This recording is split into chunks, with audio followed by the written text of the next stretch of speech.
Hello everyone, स्वागत है आप सभी का स्टडी राइज यूट्यूब चैनल पर। तो हमारी यूपीपीएससी आरओ एआरओ की क्लासेस चल रही हैं। ये है आज का प्रैक्टिस सेट नंबर 18। जिसने 17 नहीं देखे हैं तो वो लोग प्लेलिस्ट में जाकर देख सकते हैं। एक अलग से प्लेलिस्ट बनी हुई है यूपीपीएससी आरओ एआरओ एग्ज़ाम करके, तो आप वहाँ से जाकर भी चेकआउट कर सकते हैं। और इसके अलावा हमारी टीजीटी, पीजीटी, राजनीति शास्त्र, समाजशास्त्र, अर्थशास्त्र और हिंदी साहित्य की भी क्लासेस चल रही हैं। जो भी बच्चा उनकी तैयारी कर रहा है तो एक बार आप प्लेलिस्ट जाकर ज़रूर देखें। तो चलिए फिर आज की वीडियो स्टार्ट करते हैं। तो आज का जो टॉपिक है ये लिया है हमने विलोम शब्द। ठीक है, कौन सा टॉपिक है? विलोम शब्द टॉपिक है। तो जो टोटल जो सिलेबस है ये पूरे 6 हैं। तो इसमें देखो सबसे पहले दिया गया है विलोम शब्द, ये आएंगे 10। वाक्य एवं वर्तनी शुद्धि, ये भी 10 प्रश्न आएंगे इसमें। अनेक शब्दों के एक शब्द, इसमें भी 10 प्रश्न पूछे जाएंगे। तत्सम एवं तद्भव शब्द, इससे भी 10 प्रश्न पूछे जाएंगे। विशेष्य एवं विशेषण और पर्यायवाची शब्द, तो इन सभी में से 10-10 प्रश्न आपसे पूछे जाएंगे। ठीक है, तो आज जो हमने टॉपिक लिया है ये लिया है विलोम शब्द। विलोम शब्द के बारे में आज हम थोड़ा सा पढ़ेंगे। तो पहले हम ये जान लेते हैं कि विलोम शब्द होता क्या है, विलोम शब्द किसे कहते हैं, डेफिनेशन क्या है। इन सभी के बारे में हम थोड़ा सा चर्चा करेंगे। देन उसके बाद हम क्वेश्चन आंसर इसके करेंगे। तो देखो सबसे पहले दिया गया है इसमें, हानि लाभ जीवन मरण जस अपजस विधि हाथ। तो ये रामचरितमानस के अयोध्या कांड की इस पंक्ति में आए शब्द हानि लाभ, जीवन मरण, यश अपयश को यदि आम बोलचाल की भाषा में बदलें तो इसका मतलब क्या होता है? लाभ हानि का मतलब क्या होता है? जैसे नुकसान फायदा, है ना। और इसमें दिया गया है जीवन मरण यानी कि जीना मरना, यश अपयश यानी कि प्रसिद्ध और बदनामी। ये जोड़े एक दूसरे के विपरीत यानी कि उल्टे अर्थ दे रहे हैं, जो विपरीतार्थक हैं। विपरीत अर्थ देने वाले शब्द को ही हम क्या कहते हैं? विलोम शब्द कहते हैं। क्या कहते हैं? विलोम शब्द कहते हैं। तो देखो इसमें जो ऊपर बात आई है, रामचरितमानस के अयोध्या कांड की इस पंक्ति में ये सारे दिए गए हैं। तो श्री रामचरितमानस को गोस्वामी जी ने ये 7 कांडों में विभक्त किया है। और इन 7 कांडों के जो नाम हैं वे कौन कौन से हैं? तो देखो बाल कांड है, अयोध्या कांड है, अरण्य कांड है, और किष्किंधा कांड है, सुंदर कांड है, लंका कांड है। लंका कांड को ही युद्ध कांड कहते हैं। और लास्ट में उत्तर कांड है। ठीक है, तो ये उसी में से दिया गया है एक अयोध्या कांड। तो ये अगर ये मतलब जनरली पूछ लिया जाए तो ये टोटल कितने कांड होते हैं? 7 कांडों के बारे में गोस्वामी जी ने बताया है। और अगर ऐसे पूछ लिया जाए कि सबसे बड़ा कांड कौन सा है तो वह है बाल कांड, और सबसे छोटा कांड कौन सा है तो वह किष्किंधा कांड है। ठीक है, तो ये थोड़ी सी जानकारी है।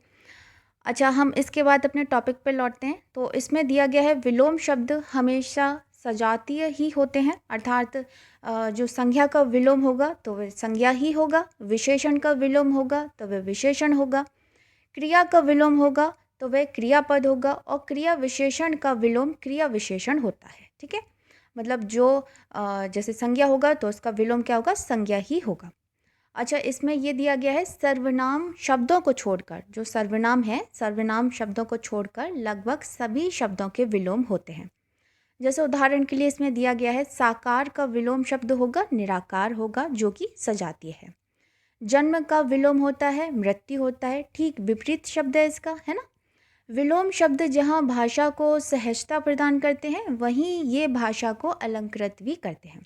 अब विलोम शब्द अनेक प्रकार से बनते हैं। अब देखो किस किस प्रकार से बनते हैं विलोम शब्द। तो सबसे पहले दिया गया है उपसर्ग जोड़कर। सबसे पहले क्या दिया गया है? उपसर्ग जोड़कर। उपसर्ग यानी जो आगे का जो अक्षर होता है, उपसर्ग प्रत्यय होते ना, तो उपसर्ग जो आगे जोड़ते हैं, जैसे न्याय, न्याय दिया गया है, अगर इसमें आ जोड़ दिया गया है तो आगे इसके आ जोड़ दिया जाए तो क्या हो जाएगा? अन्याय हो जाएगा। तो ये उपसर्ग जोड़ दिया गया इसमें। तो अ उपसर्ग जोड़कर, यानी देखो प्रत्यक्ष से अप्रत्यक्ष हो गया, न्याय से अन्याय हो गया, लौकिक से अलौकिक हो गया, हिंसा से अहिंसा हो गया, सामान्य से असामान्य हो गया, धार्मिक से अधार्मिक हो गया। अब इसमें दिया गया अप उपसर्ग जोड़कर। तो इसमें देखो एग्जाम्पल है, यश से क्या हो गया, अपयश हो गया। इसमें क्या जुड़ गया, अप जुड़ गया, यानी कि अप उपसर्ग जुड़ गया। उत्कर्ष से क्या हो गया, अपकर्ष हो गया। मान से अपमान हो गया। कीर्ति से अपकीर्ति हो गया। अब नेक्स्ट है अन उपसर्ग जोड़कर, तो देखो इसके एग्जाम्पल भी दिए गए हैं। उत्तरित से अनुत्तरित, उदात्त से अनुदात्त, अस्तित्व से अनिस्तित्व, अंगीकार से अनंगीकार। निस उपसर्ग जोड़कर सक्रिय से निष्क्रिय, सशुल्क से निशुल्क, सचेष्ट से निश्चेष्ट। निर उपसर्ग जोड़कर साकार से निराकार, सापेक्ष से निरपेक्ष, आदर्श से निरादार, सामिश से निरामिष, सलज्ज से निर्लज्ज। फिर इसमें दिया गया है वी उपसर्ग जोड़ के, तो देखो राग से विराग, तो ये सभी विलोम शब्द हैं, ठीक है। देश से विदेश, समुख से विमुख, योजन से वियोजन। ऐसे ही इसमें दिया गया है प्रति उपसर्ग जोड़ के, तो वादी से प्रतिवादी, घात से प्रतिघात, रूप से प्रतिरूप, आगमन से इसका अपोजिट क्या हो गया, प्रत्यागमन हो जाएगा। इसमें दिया गया है फिर दुर उपसर्ग जोड़कर, सुबोध से दुर्बोध, सुव्यवस्थित से दुर्व्यवस्थित, सज्जन से दुर्जन हो जाएगा। नेक्स्ट दिया गया इसमें दुस उपसर्ग जोड़ के, तो सत्क्रम से दुष्क्रम, सच्चरित्र से दुष्चरित्र, है ना। अब देखो इसमें यह दिया गया है कु उपसर्ग जोड़कर। अब सुपात्र से कुपात्र, सुपुत्र से कुपुत्र, सुपाच्य से कुपाच्य हो जाएगा, सुमार्ग से कुमार्ग हो जाएगा। तो ये सभी आगे जो उपसर्ग लगे होते हैं ये सभी उनसे मिलकर बने हैं, ठीक है। उनसे मिलकर क्या बना है, विलोम शब्द बने हैं। अब सेकंड पॉइंट आता है उपसर्ग परिवर्तन द्वारा, तो संयोग से वियोग, आदान से प्रदान, सुलभ से दुर्लभ, आयात से निर्यात। अच्छा, कुछ ऐसे होते हैं लिंग परिवर्तन द्वारा भी होते हैं, जैसे राजा होगा तो उधर क्या होगा, रानी होगा, है ना। भाई होगा तो बहन, बर, बधू, माता, पिता, बेटा, बेटी, इस तरह से हो जाएंगे। फोर्थ पॉइंट दिया है प्रत्यवत प्रयुक्त शब्द परिवर्तन द्वारा, केंद्राभिगामी ये केंद्र प्रसारी, दयापूर्ण दयाशून्य, श्रीयुत श्रीहीन, गतिमान गतिहीन, गतिविकास गतिहास। नंज द्वारा क्षर अक्षर, सभ्य असभ्य, संभव असंभव, आदि अनादि, लौकिक अलौकिक। अब भिन्न शब्द द्वारा ये अलग अलग हो जाते हैं, जैसे लाभ हो गया तो इधर हानि हो गया, मूक इधर बाचाल, कटु मधुर, गुरु लघु, तो ये भिन्न शब्द द्वारा ये विलोम शब्द हो जाते हैं। तो यदि इस प्रकार यदि उपयुक्त संदर्भ को अगर हम ध्यान में रखते हैं तो भले ही विलोम शब्द काफ़ी बड़े हों, व्यापक हो, उनको हम सरल ढंग से याद रखा जा सकता है। तो अब बढ़ते हैं आगे। तो अब इसमें हम देखते हैं क्वेश्चन आंसर। तो हमने टोटल इसमें 20 लिए हैं, अभी आगे और भी हैं, तो नेक्स्ट वीडियो में हम कंप्लीट करेंगे। तो सबसे पहला क्वेश्चन है, ये दिया गया है आभ्यंतर का विलोम होता है। तो आभ्यंतर का विलोम क्या होता है, बाह्य होता है, अंदर का होता है, मध्य होता है, या फिर अभी अभी होता है। तो जो आभ्यंतर का विलोम होता है ये क्या होता है, ये होता है बाह्य होता है। क्या होता है, बाह्य होता है। अच्छा, आभ्यंतर का अर्थ क्या होता है, आभ्यंतर मतलब कि आंतरिक, अंदर, भीतरी, है ना। और आंतरिक स्थान, अंतस्था, अंतर्वर्ती, ये सभी क्या हो गए, ये आभ्यंतर के समनार्थी हो गए, यानी कि इनसे ही मिलते जुलते क्या बोलते हैं, ये समनार्थी शब्द हो गए। और इसका विलोम क्या हो जाएगा, तो ये बाह्य हो जाएगा। बाह्य का और समनार्थी क्या होता है, पार है, बाहरी है, बाहस्त है, ये सभी इसके विलोम शब्द हो जाएंगे आभ्यंतर के। तो इसमें जो सही है ये हो जाएगा option number A, right answer होगा। अगले प्रश्न के बढ़ते हैं, क्वेश्चन नंबर सेकंड। इनमें से प्रथम का उपयुक्त विपरीतार्थक शब्द होगा। तो प्रथम का क्या होगा, प्रधान, गौड़, अंतिम या प्रत्यक्ष। तो प्रथम पहला, अंतिम लास्ट हो जाएगा, ऑप्शन नंबर सी इसमें राइट आंसर होगा। तो प्रथम का उपयुक्त विपरीतार्थक शब्द क्या होगा, अंतिम होगा। प्रधान का पूछा जाए, इसमें दिया गया है प्रधान, तो प्रधान का होता है गौड़ होता है, ठीक है, क्या होता है, गौड़ होता है। तो अच्छा, और इसमें लास्ट दिया गया है डी, ऑप्शन डी में देखो प्रत्यक्ष लिखा है, तो प्रत्यक्ष का विपरीतार्थक होता है, तो ये होता है अप्रत्यक्ष होता है। क्या होता है, अप्रत्यक्ष, अप्रत्यक्ष होता है। तो इसमें जो सही है ये हो जाएगा option number C, right answer होगा। नेक्स्ट है क्वेश्चन नंबर 3। श्री गणेश शब्द का विलोम है। श्री गणेश शब्द का विलोम है, इति है, इतिश्री है, अथ है, या फिर इत्यालम है। तो श्री गणेश जो शब्द है इसका विलोम शब्द क्या होता है, तो ये होता है इतिश्री होता है। किसी कार्य को हम शुरुआत करते हैं तो क्या बोलते हैं, चलो श्री गणेश करते हैं, है ना। और जब ख़त्म करते हैं तो इसका क्या होता है, इतिश्री होता है। तो श्री गणेश का विलोम क्या होता है, इतिश्री है। जबकि इसमें जो दिया गया है अथ, अथ का जो है ये होता है इति होता है। अथ का क्या होता है विलोम शब्द, इति होता है। अथ का क्या होता है, इति होता है, ठीक है। तो इसमें जो सही है ये हो जाएगा option number B, right answer होगा। नेक्स्ट है क्वेश्चन नंबर 4। उद्घाटन का विलोम है। उद्घाटन, प्रसारण, गुप्त, समापन या समर्पित। तो किसी चीज़ का उद्घाटन करना, और क्या होता है जब खत्म हो जाता है तो उसका समापन हो जाता है ना। तो उद्घाटन का विलोम क्या हो जाएगा, तो समापन हो जाएगा। उद्घाटन का क्या हो जाएगा, समापन हो जाएगा। नेक्स्ट है क्वेश्चन नंबर 5। आधुनिक का विलोम है। आधुनिक का विलोम, तो समीचीन है, अर्वाचीन है, प्राचीन है या फिर समसामयिक है। तो आधुनिक का जो विलोम है ये होता है प्राचीन। एक होता है आधुनिक और दूसरा क्या होता है, प्राचीन। इसका अपोजिट क्या होता है, प्राचीन होता है। तो इसमें option number C right answer होगा। आधुनिक का विलोम प्राचीन होता है। समीचीन का विलोम होता है असमीचीन। जो समीचीन है इसका विलोम क्या होता है, असमीचीन होता है। अगर अर्वाचीन की बात करते हैं, अर्वाचीन, तो इसका जो विलोम शब्द होता है ये होता है प्राचीन होता है। इसका क्या होता है, प्राचीन होता है। तथा समसामयिक का विलोम शब्द होता है असमसामयिक। इसमें क्या जुड़ जाता है, अ उपसर्ग जुड़ जाता है, तो इसलिए ये क्या हो जाता है, इसका विलोम शब्द हो जाता है। तो इसमें जो सही है ये हो जाएगा option number C, right answer होगा। नेक्स्ट है क्वेश्चन नंबर 6। अर्वाचीन का विलोम बताइए। इसमें बताना है अर्वाचीन का विलोम क्या है। तो समीचीन है, प्राचीन है, वर्तमान है या फिर नवयुग है। तो अर्वाचीन का विलोम है ये क्या हो जाएगा, ऑप्शन नंबर बी हो जाएगा, यानी कि प्राचीन हो जाएगा। अगला है क्वेश्चन नंबर 7। प्राचीन का विलोम है। तो आधुनिक है, अर्वाचीन है, समीचीन है या फिर वर्तमान है। तो प्राचीन का विलोम क्या है, तो ये है अर्वाचीन। क्या हो जाएगा, ऑप्शन नंबर बी अर्वाचीन इसमें राइट आंसर होगा। नेक्स्ट है क्वेश्चन नंबर 8। अधुनातन का विलोम है। तो सनातन है, पुरातन है, अवनत है या फिर अद्यतन है। तो जो अधुनातन का जो विलोम शब्द होता है ये होता है पुरातन होता है। अधुनातन का क्या होता है, पुरातन होता है। यहाँ पे अधुनातन दिया है, इसकी जगह नूतन भी हो सकता है, ठीक है। अधुनातन या फिर नूतन, तो इसका विलोम शब्द क्या होता है, तो पुरातन होता है। इसमें दिया गया है अवनत। अवनत का विलोम होगा उन्नत।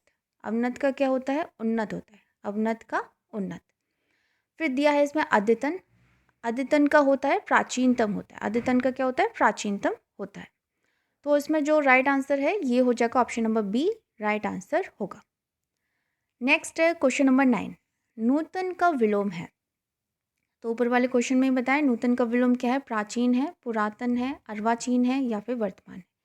तो नूतन या फिर अधुनातन, तो इसका जो विलोम शब्द होगा ये क्या हो जाएगा, ऑप्शन नंबर बी पुरातन हो जाएगा। ऑप्शन नंबर बी इसमें राइट आंसर होगा। नेक्स्ट है क्वेश्चन नंबर 10। गौरव का विपरीतार्थक शब्द है। वैभव है, लाघव है, पराभव है या फिर निर्मोह है। तो गौरव का जो विपरीत शब्द होता है ये होता है ऑप्शन नंबर बी, लाघव होता है। क्या होता है, लाघव। तो गौरव का विपरीतार्थक शब्द लाघव होता है। इसमें दिया गया है वैभव। तो वैभव का जो होता है ये होता है दारिद्र्य होता है या फिर दैन्य होता है। क्या होता है, दैन्य। दैन्य। वैभव क्या विपरीत शब्द क्या होता है, दैन्य होता है। पराभव का अगर विपरीत शब्द पूछा जाए तो ये होता है विभव होता है। पराभव का क्या होता है, विभव। विभव। तो इसमें जो सही है ये हो जाएगा option number B, right answer होगा। नेक्स्ट है क्वेश्चन नंबर 11। नैसर्गिक का विपरीतार्थक शब्द है। तो अनुवर्य है, आविर्भाव है, प्राकृत है या फिर कृत्रिम है। तो जो नैसर्गिक का जो विलोम शब्द होगा ये हो जाएगा ऑप्शन नंबर डी, इसमें राइट आंसर होगा, यानी कि कृत्रिम। नैसर्गिक का विलोम शब्द क्या होता है, कृत्रिम होता है। इसमें दिया गया अनुवर, इसका होता है उर्वर होता है। आविर्भाव का होता है तिरोभाव हो जाएगा। प्राकृत का विपरीतार्थक शब्द क्या होगा, अप्राकृत हो जाएगा। तो इसमें जो सही है ये है ऑप्शन नंबर डी। नेक्स्ट है क्वेश्चन नंबर 12। नैसर्गिक का विलोम शब्द है। स्वर्गीय है, कृत्रिम है, प्राकृतिक है या फिर संश्लेषिक है। तो नैसर्गिक का विलोम शब्द है, ये है ऑप्शन नंबर बी कृत्रिम। नैसर्गिक का क्या हो जाएगा? कृत्रिम हो जाएगा। अच्छा, इसमें और भी दिए गए हैं। इसमें दिया गया है प्राकृतिक। तो प्राकृतिक ये नैसर्गिक का ही एक समानार्थी शब्द है। इसमें दिया गया है स्वर्गीय। तो स्वर्गीय का विलोम शब्द होता है नारकीय होता है, जबकि संश्लेषिक ये एक अशुद्ध शब्द दिया गया है। ठीक है, तो इसमें जो राइट आंसर है ये हो जाएगा ऑप्शन नंबर बी। नेक्स्ट है क्वेश्चन नंबर 13। अनुग्रह का उपयुक्त विपरीतार्थक शब्द होगा। तो विग्रह, आग्रह, परिग्रह या फिर संग्रह। तो अनुग्रह का पूछा है, अनुग्रह का उपयुक्त विपरीतार्थक शब्द होगा, तो ये हो जाएगा ऑप्शन नंबर ए विग्रह हो जाएगा। अनुग्रह का क्या हो जाएगा? विग्रह। तो अनुग्रह का विपरीतार्थक शब्द विग्रह होता है। विग्रह क्या है? विग्रह ये संधि या समास का भी विलोम शब्द है, संधि विग्रह है ना। परिग्रह का विपरीतार्थक शब्द ये होता है अपरिग्रह, और आग्रह का विपरीतार्थक शब्द होता है अनाग्रह, तथा संग्रह का विपरीतार्थक शब्द त्याग होता है। तो इसमें जो सही है ये है ऑप्शन नंबर ए। नेक्स्ट है, नेक्स्ट क्वेश्चन के बढ़ते हैं। Question number 14। अनुग्रह शब्द का विलोम लिखिए। तो ग्रहण, ग्रहित, आग्रह या फिर विग्रह। तो अनुग्रह शब्द का विलोम क्या हो जाएगा? तो ये हो जाएगा विग्रह हो जाएगा। Option number D right answer होगा। नेक्स्ट है क्वेश्चन नंबर 15। इनमें से अनुग्रह शब्द का विलोम कौन है? तो कौन सा है बताइए? आग्रह है, संग्रह है, ग्रहण है या फिर विग्रह। तो इसमें क्या पूछा? अनुग्रह का, तो ये हो जाएगा विग्रह हो जाएगा, है ना। क्या हो जाएगा? विग्रह। नेक्स्ट है क्वेश्चन नंबर 16। सदाचार का विलोम है आचार है, कदाचार है, अपराध है या फिर अन्याय है। तो सदाचार का विलोम शब्द होता है, ये होता है कदाचार होता है। क्या होता है? कदाचार। सदाचार का विलोम होता है कदाचार होता है। सदाचार के अन्य विलोम शब्द हैं, जैसे अनाचार है, दुराचार भी होता है। अच्छा, इसमें दिया गया है आचार का विलोम अनाचार, और अन्याय का विलोम न्याय, तथा अपराध का विलोम निरपराध होगा। तो इसमें जो सही है ये है ऑप्शन नंबर बी। नेक्स्ट है क्वेश्चन नंबर 17। इनमें से विलोम शब्दों का एक सही युग्म है। तो कौन सा सही युग्म दिया गया है देखते हैं इसमें। ऑप्शन ए दिया गया है आपत्ति, विपत्ति। सेकंड है अवर्षण, तो इसका दिया गया अनावर्षण, गणतंत्र, जनतंत्र, आदत, तिरस्कृत। तो इनमें से विलोम शब्द का एक सही युग्म हमें पहचानना है। तो देखो 17 का जो सही है ये हो जाएगा ऑप्शन नंबर डी। आदत का होता है तिरस्कृत होता है। आदत का क्या होता है? तिरस्कृत होता है। तो इसमें option number D right answer होगा। नेक्स्ट है क्वेश्चन नंबर 18। आवर्तक का विपरीतार्थक शब्द है। प्रवर्तक है, अनावर्तक है, आवृत है या फिर प्रकर्षक है। तो आवर्तक का विपरीतार्थक शब्द क्या है? तो ये है ऑप्शन नंबर बी अनावर्तक। क्या है? ऑप्शन नंबर बी अनावर्तक इसमें राइट आंसर होगा। आवर्तक का विपरीतार्थक शब्द अनावर्तक होता है। आवर्त का विपरीतार्थक शब्द अनावर्तक है ना। और प्रकर्षक का विपरीतार्थक शब्द ये अपकर्ष है, और प्रवर्तक का विपरीतार्थक शब्द ये अप्रवर्तक हो जाएगा। तो इसमें जो सही है ये option number B right answer होगा। नेक्स्ट है क्वेश्चन नंबर 19। आवर्तक का सही विलोम है। तो प्रवर्तक है, अनावर्तक है, सर्वर्तक है या फिर समर्थक है। तो अपवर्तक का सही विलोम क्या है? तो ये है ऑप्शन नंबर बी अनावर्तक। 19 का हो जाएगा option number B right answer होगा। नेक्स्ट है क्वेश्चन नंबर 20। आवर्तक का विलोम है अनावर्तक, समर्थक, समावर्तक या फिर अग्रिम। तो इसका हो जाएगा 20 का ऑप्शन नंबर ए हो जाएगा, यानी कि अनावर्तक। अब आवर्तक का क्या हो जाएगा? अनावर्तक इसमें सही आंसर होगा। तो दोस्तों ये थी आज की वीडियो। अगर आपको पसंद आती है तो वीडियो को लाइक, कमेंट, शेयर ज़रूर करें, और जो भी चैनल पर पहली बार आया है तो चैनल को ज़रूर सब्सक्राइब करें। मिलते हैं नेक्स्ट वीडियो में नेक्स्ट टॉपिक के साथ। तब तक के लिए थैंक यू सो मच।